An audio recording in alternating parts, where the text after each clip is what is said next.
চরমপন্থী মুসলিম সেই হতে পারে যে চরম দয়ালু, চরম ক্ষমাশীল, চরম পরোপকারী, চরম ভাবে সৎ, চরম ন্যায়বান। একজন ডাকাতও তো চরমপন্থী হতে পারে, যে ডাকাতি করে। ধর্ষকও চরমপন্থী হতে পারে। যদি পারি সবাই চরমপন্থী হলে সমাধান, তাহলে সেই ধর্ষক খুশি হবে, সেটা একজন চরমপন্থী ধর্ষক, তাই না? অথবা একজন চরমপন্থী সন্ত্রাসী, এটা অন্য অর্থে। অপরাধীদের সন্ত্রস্ত করার কথা এখানে বলছি না, নিরীহ মানুষকে সন্ত্রস্ত করার কথা বলছি। কারণ সাধারণত সন্ত্রাসী বলতে বোঝানো হয় যারা নিরীহ মানুষকে সন্ত্রস্ত করে। এদিক থেকে কোনো মুসলিমেরই সন্ত্রাসী হওয়া উচিত না। আমি যদি পুরো ব্যাপারটা অনুবাদ করি তাহলে আপনি ভালোভাবে বুঝতে পারবেন। আমি যেটা বলেছিলাম, প্রত্যেক মানুষ যদি চরমপন্থী মুসলিম হয়, অর্থাৎ যদি প্রত্যেক মানুষ একেবারে চরম ভাবে শান্তিকামী হয়, আল্লাহর কাছে আত্মসমর্পণ করে, তাহলে মানুষের সব সমস্যার সমাধান হবে। যেহেতু আরবি শব্দটা ব্যবহার করেছি, এটা আবার অনেকে হজম করতে পারে না। আপনার কথা বলছি না বোন, আমি নিজের কথা বলছি। ইসলাম অথবা মুসলিম এই কথাগুলো তারা হজম করতে পারে না, তাই আমি কথাগুলো অন্যভাবে বলছি যাতে করে অমুসলিমরাও এটা বুঝতে পারে। যদি প্রত্যেক মানুষ একেবারে চরম ভাবে শান্তিকামী হয়, আল্লাহর কাছে নিজের ইচ্ছাকে সমর্পণ করে, মানুষের সব সমস্যার সমাধান হবে। সেই মানুষ মুসলিম, হিন্দু বা খ্রিস্টান। এরপরে যদি বলেন হোক সে হিন্দু, মুসলিম, খ্রিস্টান, ধর্ষক, ডাকাত, তাহলে কোনো কাজ হবে না বোন। কারণ মুসলিম মানে যে আল্লাহর কাছে আত্মসমর্পণ করে, তাকে মুসলিম হতেই হবে। কিন্তু কেউ আল্লাহর কাছে আত্মসমর্পণ করলে খুব ভালো। হিন্দু হবে না? না না না না। বোন আমাকে বলতে দেন, পরের প্রশ্ন পরে কর, তখন উত্তর দেব। ঠিক আছে। আপনি ঠিকই বলেছেন। হিন্দু শব্দটার মানে কি জানেন আপনি? হিন্দু হলো একটা ভৌগোলিক অবস্থান। হিন্দু মানে সেই মানুষগুলো যারা থাকে ইন্ডিয়ায়। সব করলে আমি একজন হিন্দু বোন, আমি একজন হিন্দু মুসলিম ভৌগোলিক অবস্থানের দিক থেকে। তবে এই হিন্দু শব্দটা প্রথম ব্যবহার করেছে আরব, যখন তারা ইন্ডিয়া এসেছিল। যখন সোভিয়েত গিয়েছিলাম, তারা বলে হিন্দিয়া, ইন্ডিয়া, হিন্দু। এটা জানেন? হিন্দু বলতে ভৌগোলিক অবস্থানকে বোঝানো হয়, কিন্তু এখন শব্দটাকে ভুল অর্থে প্রয়োগ করা হয় একটা ধর্মকে বোঝানোর জন্য। স্বামী বিবেকানন্দের কথা অনুযায়ী তিনি বলেছেন, এই ধর্মের অনুসারীদের বলা উচিত বেদান্তবাদী, কারণ তারা বেদের কথা মেনে চলে। হিন্দু শব্দটা একটা মিসনোমার। বিশেষজ্ঞদের জিজ্ঞেস করেন, আপনি বললেন একজন হিন্দু কি মুসলিম হতে পারে? ভৌগোলিক অবস্থান বললে আমি একজন হিন্দু, আমি ইন্ডিয়াতে বাস করি, আল্লাহর কাছে আত্মসমর্পণ করেছি, আমি একজন শান্তিকামী মানুষ। তবে প্রত্যেক মানুষ, এক মিনিট বোন, এক মিনিট, আমেরিকানও ভালো মানুষ হতে পারে, ইংরেজও ভালো মানুষ হতে পারে। যদি পৃথিবীর সব মানুষ ইন্ডিয়ায় থাকবে, সেটা এখানে সম্ভব হচ্ছে না। তাহলে সবাই হিন্দু হতে পারছে না। আগে উত্তরটা শেষ করতে দেন। আপনি প্রশ্ন করেছেন, আমি সেটার উত্তর দিচ্ছি। আপনি প্রশ্ন করেছেন, আমি উত্তর দিচ্ছি। আরেকটা চান্স পাবেন, সমস্যা নেই বোন, অবশ্যই। তবে আগে শেষ করতে দেন। আপনি যে শব্দটা বলেছেন সেটার অর্থ আপনার জানা উচিত। যদি পৃথিবীর সবাই ইন্ডিয়ায় থাকে, ইন্ডিয়ার সরকার সমস্যায় পড়ে যাবে। তারা বলে হাম দো হামারে দো, এককে বাদ আবি নেই, দুটো বাদ কাবি নেই। ফ্যামিলি প্ল্যানিং এর কথা বলে। আমরা দুজন সন্তান, দুজন আমরা আমার একে বাদ আবি নেই, তোকে বাদ কাবি নেই। এক সন্তানের পরে একটু বিরতি, দ্বিতীয় সন্তানের পরে আর কোনো সন্তান নেবেন না। ফ্যামিলি প্ল্যানিং এ সম্পর্কে বলেছি কোরআন এন্ড মডার্ন সায়েন্সে। তাই বোন, আপনি যে শব্দটা বলেছেন সেটা অর্থ না জানলে আপনি ভুল বুঝতে পারেন। আপনি যদি একজন হিন্দু হন, ঈশ্বরের কাছে আত্মসমর্পণ করেন, এরপর যদি বেদ মেনে চলেন, আমার লেকচার যদি দেখে থাকেন, ইসলাম ধর্ম আর হিন্দুইজমের মধ্যে সাদৃশ্য নিয়ে বেদ বলছে তোমরা এক ঈশ্বরকে বিশ্বাস করবে। যদি বেদের কথা মানেন, উপনিষদে উল্লেখ আছে, ছান্দোগ্য উপনিষদ 6 নম্বর অধ্যায়ের 2 অনুচ্ছেদের 1 নম্বর পরিচ্ছেদে বলা হয়েছে যে একম এবিদ্যম, ঈশ্বর কেবলমাত্র একজন, দ্বিতীয় কেউ নেই। বেদে উল্লেখ করা হয়েছে, চতুর্বেদের 32 নম্বর অধ্যায় 3 অনুচ্ছেদে আছে, নাস্তি প্রতিমা আস্তি, মহান সৃষ্টিকর্তার কোনো প্রতিমা নেই। প্রতিমা মানে ছবি, মূর্তি, ভাস্কর্য, ফটোগ্রাফ। বেদের কথা অনুযায়ী মহান সৃষ্টিকর্তার কোনো ছবি নেই, কোনো ফটোগ্রাফ নেই, কোনো ভাস্কর্য নেই, কোনো মূর্তি নেই। যদি এমন হিন্দু হয়ে থাকেন, বেদে উল্লেখ আছে যে আরেকজন অবতার পৃথিবীতে আসবেন, সর্বশেষ রাসূল, তার নাম হবে মুহাম্মদ সাল্লাল্লাহু আলাইহি সাল্লাম। এই কথা বলা হয়েছে কল্কি অবতারে 2 নম্বর অধ্যায়ের 5 অনুচ্ছেদে, 7 অনুচ্ছেদে, 9 অনুচ্ছেদে, 11 অনুচ্ছেদে, 15 অনুচ্ছেদে, যে এই কল্কি অবতার জন্মগ্রহণ করবে শান্তি নামের একটি শহরে, অর্থাৎ মক্কা। তার বাবার নাম হবে বিষ্ণু ইয়াস, অর্থাৎ সৃষ্টিকর্তার ভৃত্য, আরবিতে আব্দুল্লাহ। আর নবীজির বাবার নামও ছিল আব্দুল্লাহ। তার মায়ের নাম হবে সুমতি। অর্থাৎ শান্তি প্রিয়, প্রশান্ত। আরবিতে বললে হবে আমিনা। আর আমাদের নবীজির মায়ের নাম ছিল আমিনা। সে জন্মাবে মাঘ মাসের দ্বাদশ দিনে। নবীজি 12 রবিউল আউয়ালে জন্মেছিলেন। তার 4 জন সঙ্গী থাকবে, ইনারা হলেন খুলাফায়ে রাশিদিন। عبده ورسوله রাসূলুল্লাহ, আমি সাক্ষ্য দিচ্ছি আমি সাক্ষ্য দিচ্ছি যে আল্লাহ ছাড়া কোনো উপাস্য নেই। ছাড়া কোনো উপাস্য নেই, আর নবীজি মুহাম্মদ আর মুহাম্মদ সাল্লাল্লাহু আলাইহি ওয়াসাল্লাম সাল্লাম হলেন মহান আল্লাহ তাআলার প্রেরিত পুরুষ। আল্লাহ তাআলার প্রেরিত পুরুষ। শান্তির ধর্মে আপনাকে স্বাগতম বল। এই এক্সিবিশন এন্ড কনফারেন্সে এই 10 দিনে অনেক মানুষই ইসলাম ধর্ম গ্রহণ করেছেন। আমাদের বক্তাদের কাছে বিভিন্ন প্রশ্ন করা হয়েছে, তারা বুঝেছেন যে এটাই হচ্ছে একমাত্র সমাধান মানুষের জন্য। আপনাকে অনেক ধন্যবাদ বোন। আর আল্লাহর কাছে দোয়া করছি যেন আপনি জান্নাতে যেতে পারেন, পৃথিবীতে শান্তি পান আর পরকালে শান্তি পাবেন ইনশাআল্লাহ। আপনি প্রশ্নটা করতে পারেন। আমার বান্ধবী এমবিএ ছাত্রী, তার প্রশ্ন হলো আল্লাহকে কেন আল্লাহ বলে ডাকা হয়, অন্য কোনো নামে ডাকা হয় না কেন? বোন, আপনি প্রশ্ন করলেন যে আল্লাহকে কেন আল্লাহ বলে ডাকা হয়, কিন্তু কেন ডাকা হয় না।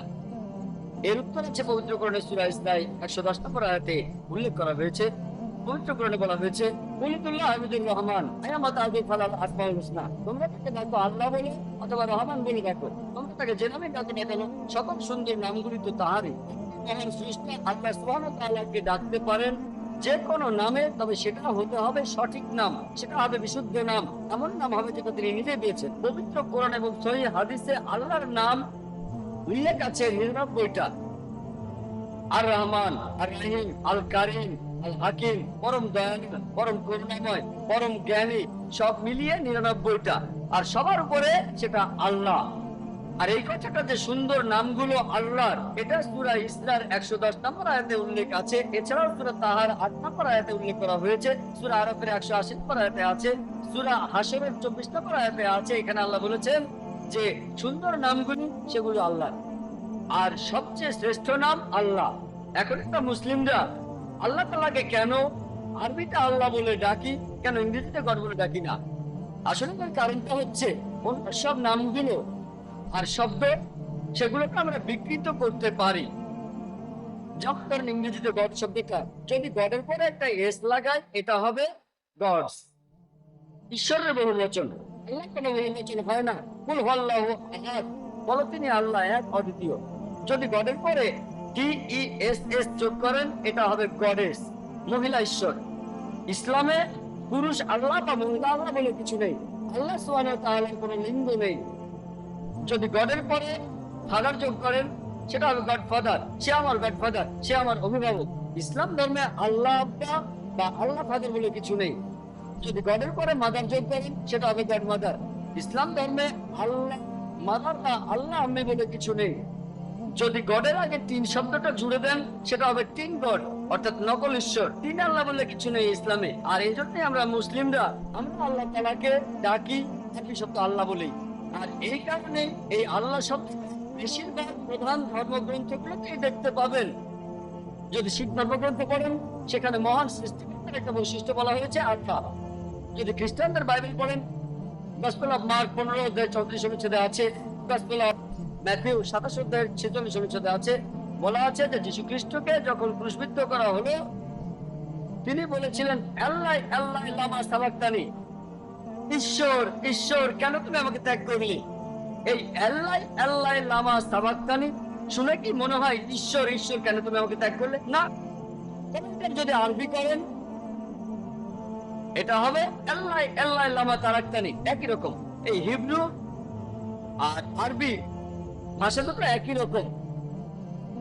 আর আপনারা ধর্মীয় ডিকশনারিতে দেখবেন, সেখানে বলা হয়েছে আল্লাহ বা আল্লাহ একই কথা, আল্লাহ ALAH একই। তাহলে আল্লাহ শব্দটা বাইবেলে আছে, হিন্দু ধর্মগ্রন্থ আছে, বেদে উল্লেখ করা আছে। একটা আলাদা উপনিষদ আছে যার নাম আল্লাহ উপনিষদ। তাহলে এই আল্লাহ শব্দটা, এই শব্দটা উল্লেখ করা হয়েছে বিভিন্ন প্রধান ধর্মগ্রন্থে। এটাই হলো স্রষ্টার সবচাইতে সঠিক ও শুদ্ধ নাম। আশা করি উত্তরটা পেয়েছেন। হ্যাঁ ভাই। স্যার, আমার নাম গিল রয়, বোম্বেতে থাকি, আমি ব্যবসা করি। আমাকে সুযোগ দেওয়ার জন্য ধন্যবাদ। প্রশ্ন করার জন্য অনুষ্ঠানটা বেশ উপভোগ করেছে, এই প্রথম এসেছি। গাই হে দেখতে পাচ্ছেন আপনারা, এই হলো মাংস, এই যে সলিড মাংস। নুপুরের মাংস কি কিসির মাংস আমরা নিজেও জানি না। এই যে নুপুরের হাড়, এই যে কালো মতন কি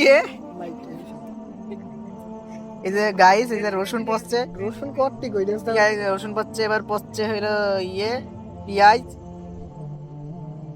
পেঁয়াজ পড়ার পর আবার পেঁয়াজ তোলা হচ্ছে। এরপরে তো মশলাপাতি, লবণ এটা মশলাপাতি। লবণ ধনে গুঁড়ো তেজপাতা আছে। না না না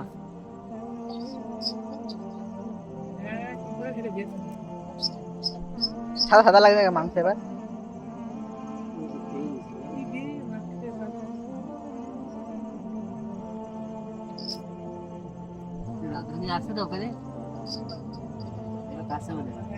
ফলকাটা ইয়ে কাট, ফলকাটা ঠিক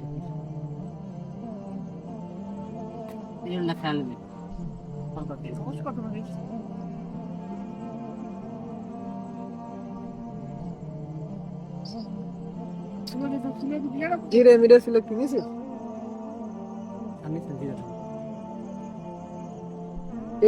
সেদিন মেলা দিন আগে। সেদিনকে ভালো মনে আছে। ধুইনা গুঁড়ো মিনো সব আছে, যে ঝালের গুঁড়ো এ তো ভাঙাই নাই মনে হচ্ছে। এ হলুদ রয়েছে, হলুদ নাই, হলুদ লাল কেটে এটা কি গরম। এ আরো আরো জিরে করতে আচ্ছা সামনে আমি আছে ইয়ার দিকে না এলাম তার। এ হলুদ দা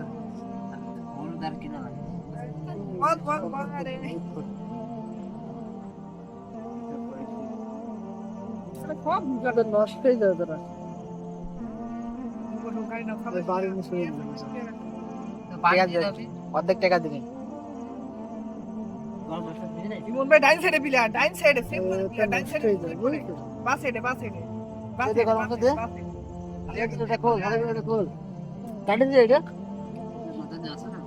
রাঁধুনি মাংসের মশলা হাত মাত দিলা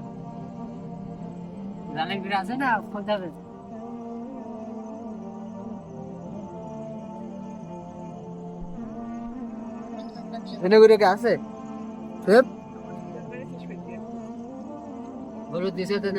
ওই যে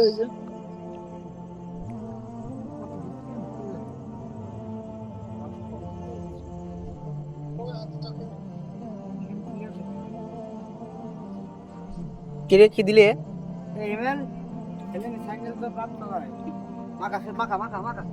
আর কিছু দিতে হবে? হালকা তেল দে।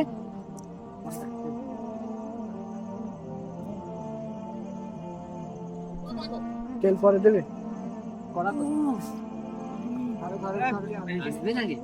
ভাই দে ফেলবে বুঝে। বাস এতে করে মারবে নাকি? রসুন কি একটু দিতে, এই তো ডাল দে বাবা, সব বসিয়ে ডাল দে।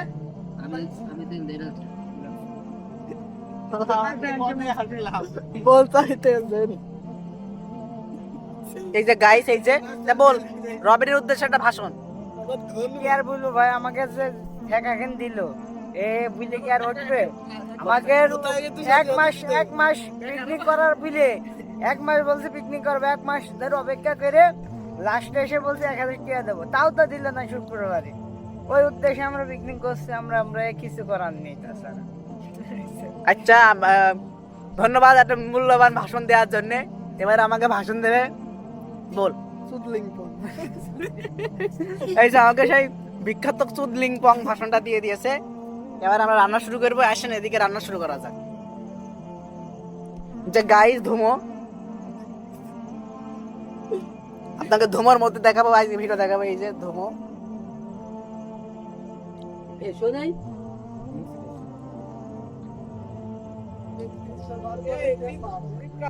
এবার সে বিখ্যাত রান্না শুরু হবে।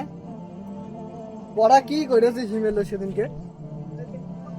আমি করেছি, পর মাঝে তো পিছিয়ে তো ভাই গেল।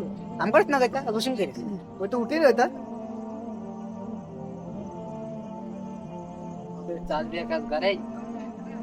আমরা দেখছিস না বাল লাগাচ্ছে যে ইয়ে কাগজটা নিংড়া জিরে দিয়েছি জিরে ওর মধ্যে দিইনি না জিরা দেওয়া হয়নি তারা একটু তাড়তে দে ওইটা তাইতে গিয়েছ ওইটা তাইতে গিয়েছ জিরা যাচ্ছে তুমি একটু দেখা যা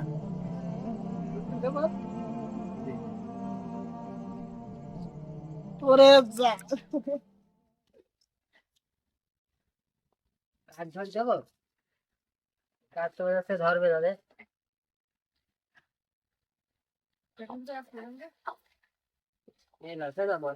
এই এগুলো হয়ে যাবে ওয়াশরুমে এগুলো আগুন থেকে গেল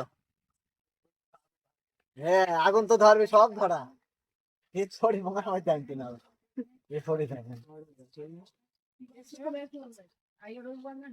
রবিবার পিড়ি গেছে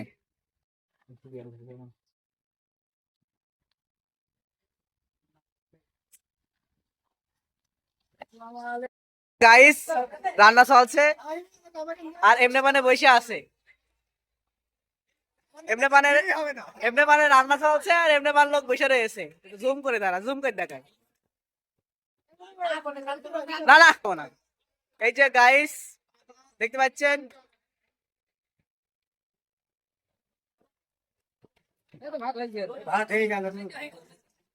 ওই সমস্যা নেই কইছো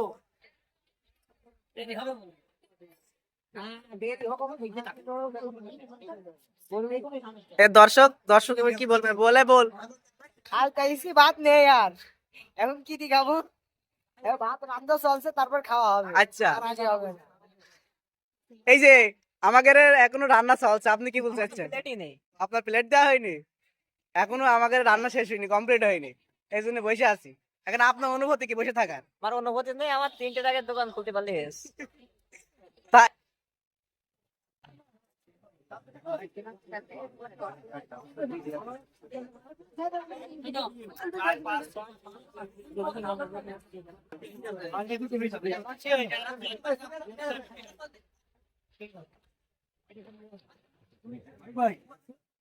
এই দর্শক আবার চলে আসছি বোন কি বলা যায় এখানে কোন প্যাকে খিদে আচ্ছা কোনো ভাত রান্না হয়নি ভাত শর্ট পেয়ে গিয়েছে আচ্ছা খাইতে বলো মাংস শর্ট তারপর আচ্ছা। ডাল শর্ট গোস্ত জমে গিয়েছে তাই তো শুনছি গোস্ত নাকি জমে গিয়েছে আর ভাত খবর কি সত্যি হ্যাঁ হ্যাঁ গরু গোস্ত দরিদ্র দিনের নামে ভালো বেশ দেখা যাবে না আচ্ছা তারপরে বলে গোস্ত বলে জমে গিয়েছে সত্যি হ্যাঁ মাংস জমি গেছে হাত দিয়ে নিতে হচ্ছে হ্যাঁ নাই তো হচ্ছে না এ তো তোমার বলে ওই দেখেন ভাত রাঁধছে আচ্ছা তারপরে তারপরে আর কি মানুষজন সব বসে আছে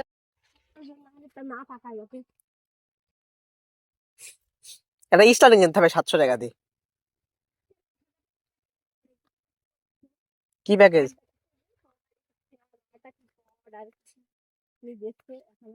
কেন তুই আমার দিদি শুনি এই ভিডিওটা কোনো রোজই না করে এই ভিডিওটা রোজই না করে সেটা ভালো লাগে না হয়ে গেছে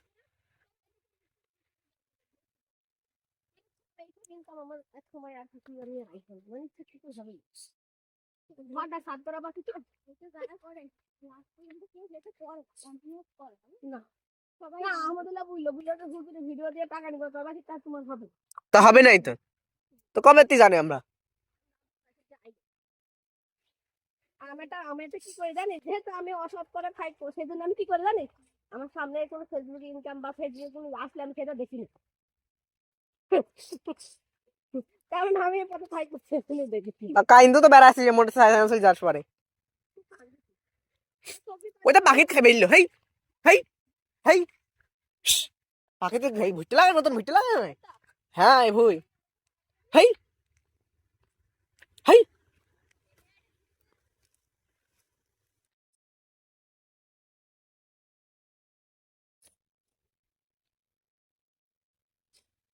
হেই হেই এখনো বড় হয় ছাড় খাওয়া এখনো হয়নি আর দু পাতা হবে তো ক টাকা 1 লাখ দেবে কত টাকাতে নেবো